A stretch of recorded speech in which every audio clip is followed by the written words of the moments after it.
Bueno, vamos a ponernos manos a la obra.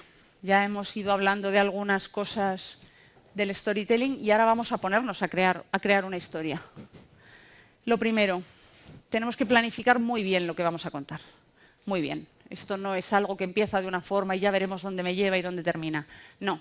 Lo que hablábamos antes ya de la audiencia, tenemos que saber para quién escribimos, pero tenemos que saber qué le vamos a contar, cómo vamos a empezar, cómo vamos a planificar ese relato, si ese relato va a estar organizado a la manera tradicional de planteamiento, nudo y desenlace, si vamos a empezar por un evento determinado y a partir de ahí vamos a ir haciendo flashbacks hacia el futuro para ir contando una historia, si vamos a ir contando algo en forma aparentemente lineal y al final vamos a dar la sorpresa, como en este vídeo de ING que contábamos, si vamos a ir dando saltos en el tiempo. Hay muchas formas de contar historias. Igual que hay muchos temas, hay muchos personajes que podemos elegir. En fin, es tan amplio que lo mejor que podemos hacer es tenerlo planificado y saber cómo vamos a empezar, cómo vamos a terminar y qué es lo que va a ir en el camino. Hay que saber qué elementos van a apoyar nuestra historia.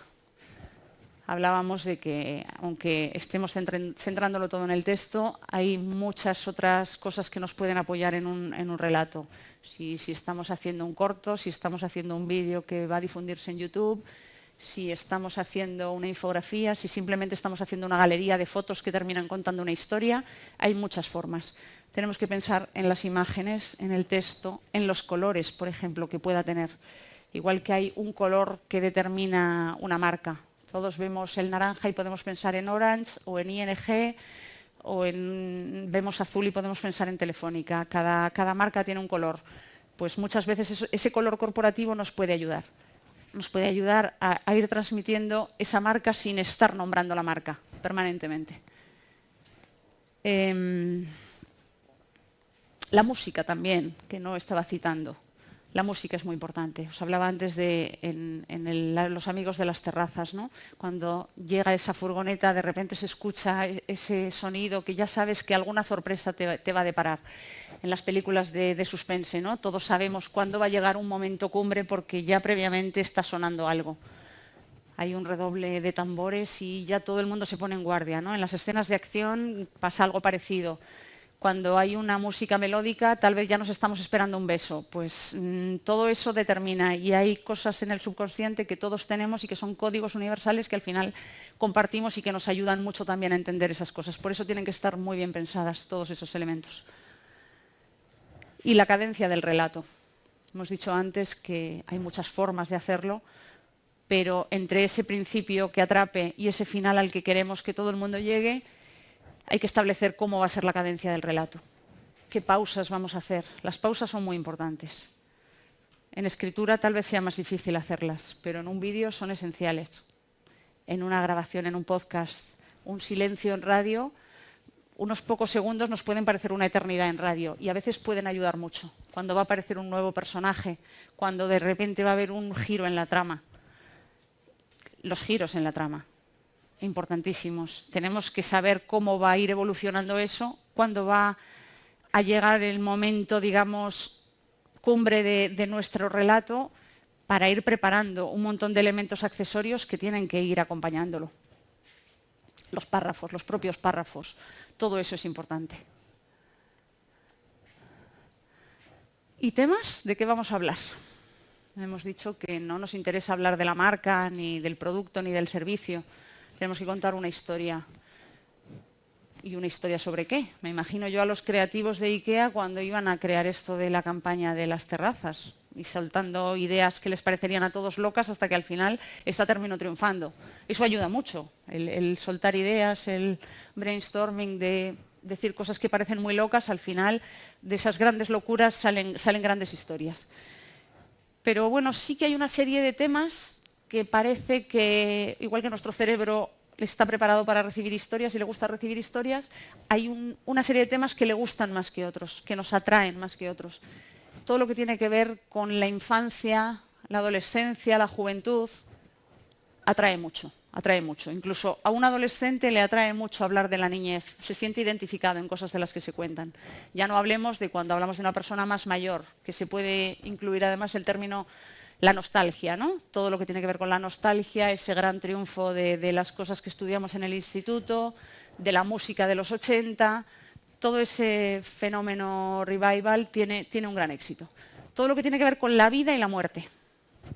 Antes os hablaba el vídeo de Coca-Cola Light, en el que una muerte es la que desencadena en la historia, ¿no? La muerte al final seguimos sin entenderla. Es algo que nos va a pasar a todos, pero que no queremos que llegue y que no entendemos. Y todos decimos, yo no quiero sufrir cuando llegue, pero no pensamos en mucho más. Pero sí nos atrae. Nos atraen las muertes, nos atraen los sucesos, de hecho. Nos atraen mucho. Y en los sucesos hay grandes historias. Pues son temas, todo lo que tiene que ver con contrarios. El amor y el odio. El amor y el odio. Los héroes y los villanos. Todo eso nos atrae muchísimo, con lo cual cualquier confrontación que podamos encontrar y que le encontremos una relación con lo que nosotros queremos contar, con nuestro producto o nuestro servicio, nos puede ayudar muchísimo. Y siempre hay formas de llevarse lo que queremos contar, o sea, nuestro producto, nuestro servicio, siempre hay formas de llevárselo a estos grandes temas. Y finalmente la fuerza del boca a boca. Si todo lo que estábamos contando antes lo que queremos es que se recuerde, que la gente tenga ganas de contarlo, que le haya impactado, le haya impresionado, le haya emocionado y tenga ganas de salir y llamar a un amigo y decir, ostras, no te puedes perder esto, esto es buenísimo, ¿has visto el último anuncio de no sé quién? ¿Has leído esto en esta revista? Y la fuerza del boca a boca, que antes era del boca a boca, realmente ahora es de una sola boca a muchísimas orejas, ¿no? El mundo en el que estamos viviendo, la transformación digital hace posible que un contenido que antes uno no tenía posibilidades de publicar en un medio, si trabajaba en un medio, ahora puede publicarlo en su cuenta de Twitter y llegar a ser viral y verlo millones de personas, ¿no? Lo conocemos todos en el caso de los youtubers. Transmedia. También se habla muchísimo de transmedia. Y bueno, aquí simplemente una pequeña aclaración. Esto daría para hablar muchísimo, pero simplemente lo que quería haceros era una aclaración. No se trata de contar la misma historia en distintos soportes.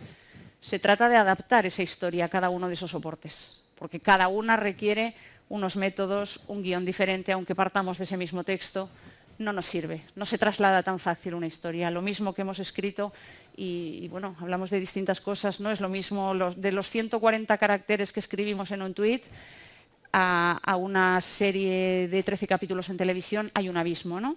Y la idea puede ser la misma. Entonces, partiendo de esa misma idea, hay muchas formas. Nosotros de un mismo contenido somos capaces de hacer muchos contenidos diferentes. Podemos hacer un post, podemos hacer un contenido descargable que al final sirva a una marca para hacer una guía práctica sobre un contenido determinado que necesita. Podemos hacer un vídeo, podemos hacer una infografía en la que estén los 4 puntos claves de un proceso determinado. Podemos hacer muchas cosas.